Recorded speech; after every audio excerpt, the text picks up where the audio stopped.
All right, let's shift our focus for now. Amidst uncertainty over the next phase of the ceasefire between Israel and Hamas in Gaza, the U.S. has reportedly proposed a deal to Hamas involving a 60-day ceasefire in exchange for 10 living hostages. Last reports the deal includes negotiations on the second phase of the ceasefire and the resumption of humanitarian aid into Gaza. Hamas is yet to respond to the American proposal. Reports indicate that Israel was kept in the dark in these negotiations.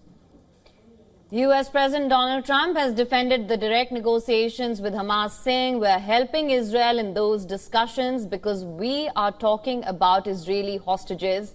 Trump argued that negotiating was key to getting out the remaining hostages who are alive.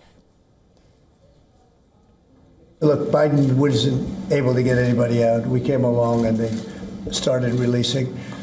But we have 59 left, of which 24 are living. The rest are dead. And I put out a statement. It's sort of self-explanatory, I think. But somebody's going to have to get a lot rougher than they're getting. It's a shame.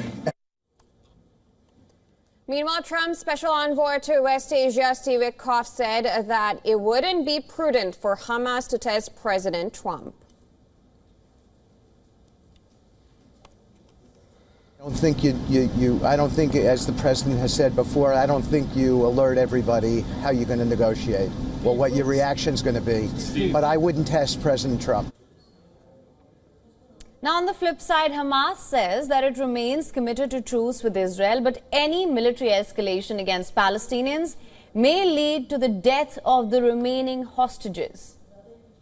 We warn the families of the occupation's hostages and all those concerned that we have proof of life to this day for the remaining living hostages of the enemy, and that any escalation of the aggression against our people will most likely lead to the killing of some of the enemy's hostages, as has happened before in many cases. Hinting at continuing blocking aid to Gaza, Israeli government spokesperson David Mencer has said that there is no free meal for Hamas if it does not release the remaining hostages. If there is to be any hope in this region, then the world must stop giving Hamas a helping hand. That is what they want. Anyone who wants to end this war will support these timely measures. Say it again, and we say it again.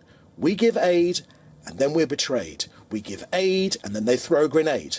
And when they say supplies, it's just lies. The United States has rejected Egypt's proposal for the reconstruction of Gaza. U.S. State Department spokesperson Tammy Bruce said that the plan does not meet the Trump administration's expectations. The Egyptian plan, which was endorsed this week by the Arab League, includes temporary housing inside Gaza for 1.5 million displaced Palestinians during reconstruction.